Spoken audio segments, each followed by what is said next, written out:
Oui, Monsieur le Président Saint-Martin, votre vœu est une illustration de ce que vous appelez le « en même temps », je devrais dire de l'hypocrisie en actes.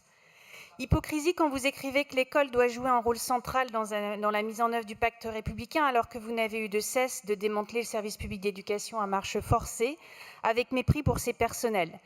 La seule chose que le ministre de l'Éducation nationale actuel partage avec Jean Zay est son bureau. Hypocrisie et aussi méconnaissance sur ce qu'est la loi et l'esprit de 1905. La laïcité n'est pas un contrat, comme vous l'écrivez, mais un principe de la République.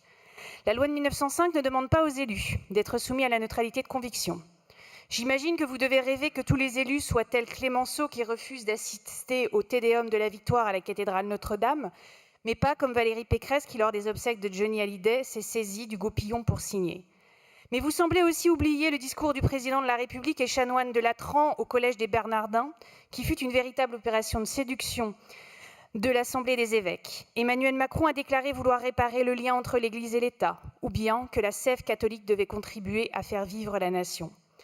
Le président de la République n'a, sans conteste, pas produit, je cite, « l'effort de lutter contre le petit monarque et le petit prêtre » pour reprendre les termes de Claude Nicollet quand il définit ce qu'il appelle la laïcité intérieure.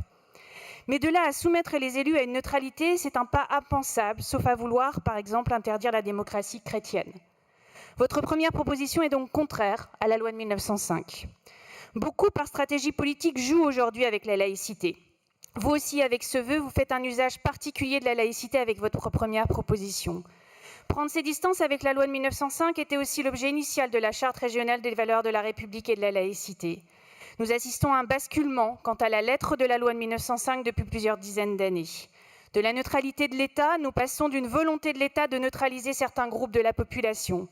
L'esprit de 1905, quant à lui, était de prévenir les troubles publics. Actuellement, les saillies sont plutôt de considérer qu'il existe dans l'espace public des comportements ou des individus qui sont eux-mêmes des troubles sans que l'ordre public ne soit perturbé.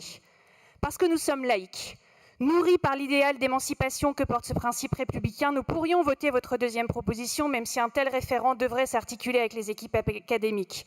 Votre troisième proposition aussi, même si la mise en œuvre devrait être précisée. Et votre quatrième proposition également, afin que mon collègue Samuel Paty ne tombe pas dans l'oubli. Toutefois, votre œuvre nationale contre la laïcité jusqu'à supprimer son observatoire national et votre première proposition sont inacceptables. Nous voterons contre. Madame Sonnet. Oui, alors,